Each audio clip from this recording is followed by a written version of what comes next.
Saudara-saudari yang terkasih, kita berjumpa lagi pada tempat ini untuk mendengar dan merenungkan kembali sabda Tuhan pada minggu kedua masa Advent yang juga bertepatan dengan perayaan Bunda Maria dikandung tanpa noda.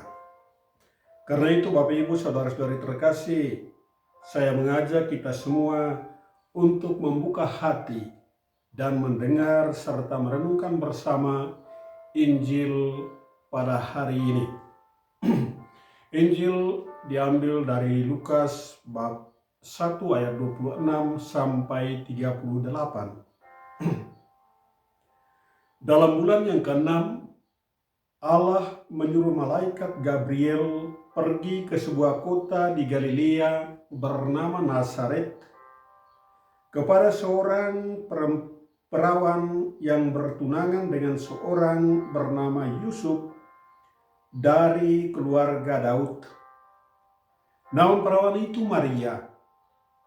Ketika malaikat itu masuk ke rumah Maria, ia berkata, "Salam, hai engkau yang dikaruniai, Tuhan menyertai engkau." Maria terkejut mendengar perkataan itu, lalu bertanya di dalam hatinya, "Apakah arti salam itu?" Kata malaikat itu kepadanya, "Jangan takut, hai Maria, sebab engkau beroleh kasih karunia di hadapan Allah. Sesungguhnya engkau akan mengandung dan akan melahirkan seorang anak laki-laki, dan hendaklah engkau menamai dia Yesus. Ia akan menjadi besar dan akan disebut anak Allah yang Maha Tinggi. Dan Tuhan Allah akan mengaruniakan kepadanya takhta Daud, bapa leluhurnya, dan ia akan menjadi raja atas kaum keturunan Yakub sampai selama-lamanya, dan kerajaannya tidak akan berkesudahan." Kata Maria kepada malaikat itu, "Bagaimana hal itu mungkin terjadi, karena aku belum bersuami?" Jawab malaikat itu kepadanya, "Roh Kudus akan turun atasmu, dan kuasa Allah yang Maha Tinggi akan menaungi engkau. Sebab itu, anak yang akan kau lahirkan itu akan disebut kudus, anak Allah. Dan sesungguhnya Elisabet, sanakmu itu, ia pun sedang mengandung seorang anak laki-laki pada hari tuanya, dan inilah bulan yang ke-6 bagi dia, yang disebut mandul itu. Sebab bagi Allah tidak ada yang mustahil." Kata Maria, "Sesungguhnya aku inilah adalah hamba Tuhan. Jadilah padaku menurut perkataanmu itu." Lalu malaikat itu meninggalkan dia. Demikianlah Injil Tuhan. Terpujilah Kristus. Bapak Ibu saudara-saudari terkasih, dengan merayakan pesta Maria dikandung tanpa noda dosa, maka menjadi jelas bagi kita Maria dari Nazaret itu patut mendapat penghormatan dan devosi kita semua. Maria Bunda Yesus telah melayani gereja dan memberikan contoh dalam dedikasi dan komprominya dalam mewartakan kabar gembira dari Allah di dalam Kristus. Tidak ada dalam sejarah gereja atau sejarah kemanusiaan seseorang menerima misi yang begitu penting, yakni membawa di dalam rahimnya misi yang begitu penting, yakni menyediakan rahimnya agar Allah menjelma, Allah menjadi manusia di dalam rahim seorang manusia. Atas dasar inilah Maria menjadi contoh dan teladan bagi kita umat Kristen. Dan hendaklah kita melihat Maria sebagai ekspresi yang terdalam dari keinginan kita untuk melayani Tuhan dan sesama.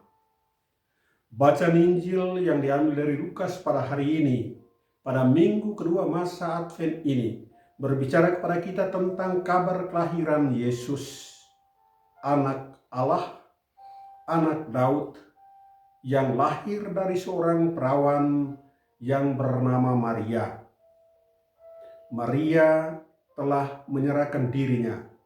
Maria telah menyediakan rahimnya agar Allah lahir dan tinggal di antara kita. Bagaimana perasaan kita sebagai seorang Maria ketika mendengar malaikat Allah menyampaikan berita ini? Pasti kita akan sangat terkejut dan bingung, tidak percaya, bahkan kita bisa shock dan pingsan. Lalu bagaimana reaksi kita terhadap berita tersebut? Kita bisa bereaksi negatif terhadap berita ini. Kita bisa mengatakan ini cobaan Allah, satu ujian, satu penipuan. Atau apakah kita juga memberi jawaban yang menyenangkan pada tawaran Allah ini? Pasti kita akan mengatakan tidak dengan berbagai macam alasan. Ini tidak akan terjadi dan hal itu mustahil.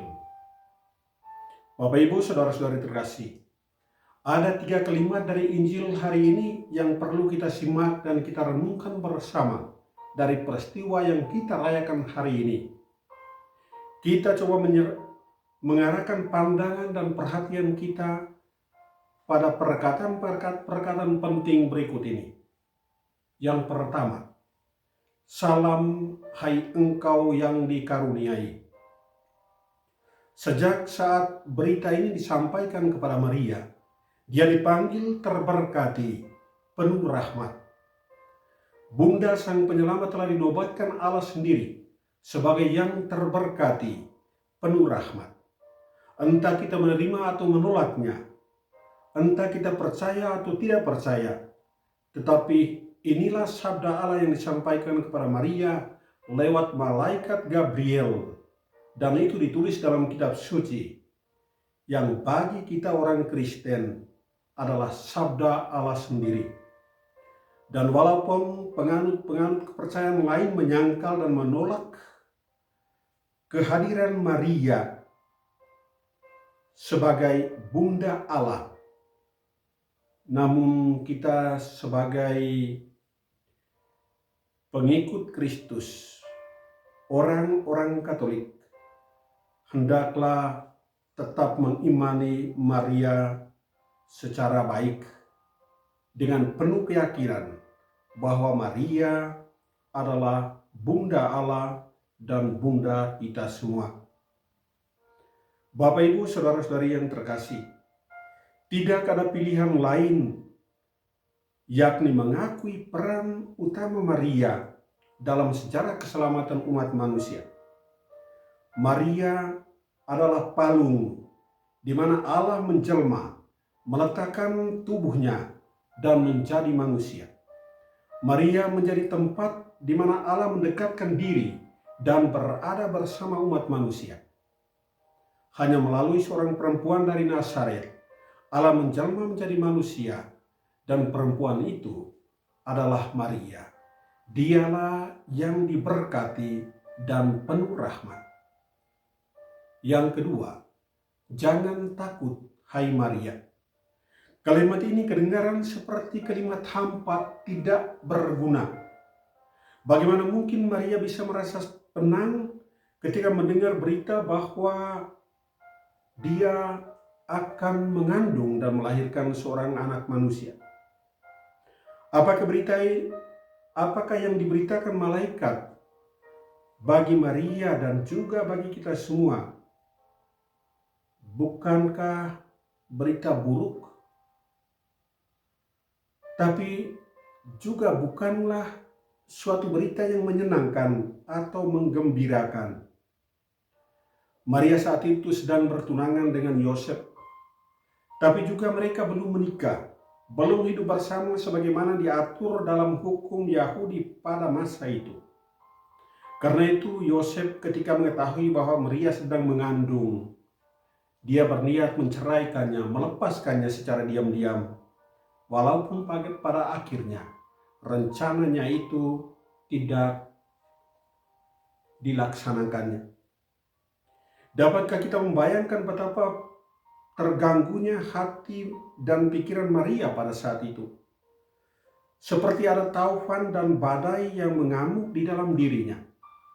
Karena itu sabda Allah yang diucapkan melalui malaikat Gabriel, "Jangan cemas hai Maria," menjadi kekuatan Maria bahwa dia tidak ditinggalkan sendirian, tetapi Allah selalu dan senantiasa berada bersamanya. Dan keyakinan inilah yang membuat Maria kuat. Kalimat dari malaikat ini bukan sekedar kata-kata manis untuk menenangkan hati Maria, seperti kata-kata atau perkataan seorang ibu untuk menenangkan bayinya yang sedang menangis dengan memberikan manisan-manisan atau gula-gula. Maria tidak ditenangkan dengan kata-kata manis, melainkan dengan sabda Allah. "Jangan cemas hai Maria, tenanglah, jangan takut, jangan terkejut, jangan gelisah hatimu. Percayalah kepada sabda Allah, percayalah kepadaku. Engkau tidak sendirian, Allah berada bersama dengan engkau." Allah yang telah memulai karya penyelamatan di dalam diri Maria akan bersama denganmu dan akan menyelesaikan semua rencananya di dalam dirimu. Bapak, Ibu, saudara-saudari terkasih dalam Kristus Yesus, hari ini kita merayakan pesta Bunda Maria menerima kabar dari malaikat Allah. Maria menerima kabar gembira, kabar yang disampaikan Allah kepadanya tentang penjelmaan dirinya. Allah ingin menjadi manusia. Allah ingin tinggal dan bersama-sama dengan kita umatnya. Kita semua akan cemas ketika kita merasa bahwa ada sesuatu yang tidak beres di dalam diri kita. Kita akan merasa terganggu dan cemas ketika kita mendengar berita-berita yang tidak pas, tidak menyenangkan hati kita. Pada minggu kedua masa Advent ini, kita bisa melihat kehidupan para ibu tanpa suami, atau mereka yang ditinggalkan suami karena dipanggil Allah, atau suami yang menghilang begitu saja tanpa ada berita. Kita mendoakan mereka agar hidup mereka dipenuhi dengan sukacita Allah. Jika Allah sendiri menunjukkan kesetiaan dan cintanya kepada seorang perempuan sederhana dari kampung Nazaret dari Galilea, mengapa kita tidak bisa melihat roh Allah yang terpancar di dalam diri ibu-ibu, kaum wanita yang berjuang dengan penuh susah payah untuk membesarkan dan mendidik anak-anaknya sendiri tanpa suami di lingkungan hidup kita? Yang ketiga, terjadilah padaku menurut perkataanmu, atau lakukanlah seturut kehendakmu di dalam diriku. Dalam keseharian kita sering mendengar perkataan ini, buatlah sesuka hatimu. Perkataan ini kadang sebagai ungkapan keputusasaan dari seseorang terhadap orang lain. Misalnya saja seorang anak remaja datang kepada orang tuanya dan berkata, "Saya ingin melanjutkan studi untuk bisa menjadi pilot di kemudian hari." Mendengar itu orang tuanya menyarankan agar dia memilih studi yang lain yang memungkinkan dia untuk memperoleh lapangan kerja yang lebih mudah setelah menyelesaikan studinya. Tetapi sang anak berkeras kepala dan hanya memilih studi yang dia inginkan. Sang ayah berusaha menjelaskan dan memberikan nasihat dengan berbagai cara, namun tidak berhasil. Dan pada akhirnya ia mengatakan, "Buatlah sesuka hatimu, hai anakku." Apa yang diungkapkan Maria, "Terjadilah padaku menurut perkataanmu," bukanlah satu ekspresi kegagalannya dalam membela diri, melainkan ekspresi penyerahan diri yang utuh akan kabar yang disampaikan Allah. Maria pada akhirnya yakin pada perkataan malaikat Allah bahwa dia akan menjadi bunda Allah, bahwa dalam dirinya Allah telah menetapkan keputusan-keputusannya agar ia menjadi ibu dari putranya, bunda sang penyelamat. Dalam hidup kita bisa menjual atau membeli sesuatu di mana orang selalu tawar-menawar. Dengan Allah tidak ada istilah tawar-menawar. Allah melaksanakan apa yang dia kehendaki. Dan kehendak Allah adalah bahwa Maria harus menjadi ibu dari Yesus putranya, agar semua rencana penyelamatan yang bisa terlaksana. Dan yang terakhir, perkataan yang digunakan untuk mengakhiri dialog antara malaikat Gabriel dan Maria adalah suatu panggilan dan juga tantangan kepada gereja masa kini. Apakah kita bersedia menyerahkan diri kita dan membiarkan Allah bekerja di dalam diri kita sesuai dengan sabda dan kehendaknya? Apakah kita bersedia membiarkan Allah menjelma di dalam aksi kita yang nyata dalam membela keadilan? Pada minggu kedua ini, Maria mengundang kita untuk menjadi bagian dari sejarah keselamatan Allah.